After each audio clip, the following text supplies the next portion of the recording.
இன்னைக்கு கந்தர் சஷ்டி கவசம் நம்ம பாடுறோங்க ஐயா, 20 நிமிஷம் நம்ம பாட போறோம். இது முருகனுக்காக பாடக்கூடிய ஒரு பாட்டா? கேள்வி நம்பர் 1. இல்ல இது ஒரு மந்திர நூலா? இந்த நூலுக்குள்ள ஒரு மந்திரம் இருக்கு, சில பேர் அதையும் சொல்றாங்க. அதையெல்லாம் தாண்டி கந்த சஷ்டி கவசத்தை மட்டும் பாடினீங்கன்னா போதும், இருக்கக்கூடிய எல்லா பிரச்சனைகளும் காணாம போயிடும். இது 3 விதமாக இலக்கியமாக பார்க்கின்றார்கள், பக்தியாக பார்க்கிறாங்க, ஆன்மீகமா பார்க்கிறாங்க. கந்த சஷ்டி கவசம், கந்தங்கிறது என்னங்க ஐயா? நம்முடைய தொப்புள் கொடி எங்க இருக்கோ அங்கே இருந்து 2 இன்ச் கீழே வந்தீங்கன்னா நாபி கமலம் இருக்குங்கிறோம். உடம்பிலே சில இடத்துல மட்டும்தான் நம்முடைய நர்வஸ் சிஸ்டம் அங்க மட்டும்தான் போய் எண்ட் ஆகுதுங்க ஐயா, பாதங்கள்ல, கைகள்ல.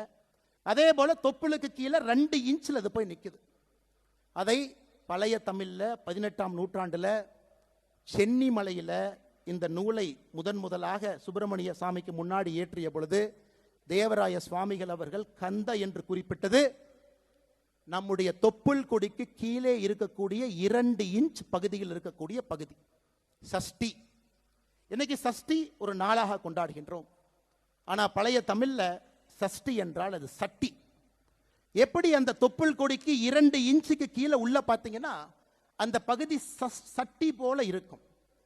கந்த சஷ்டி கவசம் அப்படின்னா தொப்புள் கொடிக்கு 2 இன்ச்சுக்கு கீழே இருக்கக்கூடிய சட்டி போன்ற அந்த பகுதியை பாதுகாப்பதற்காக பாடப்பட்ட ஒரு பாடலை கந்த சஷ்டி கவசம்னு சொல்றோம்.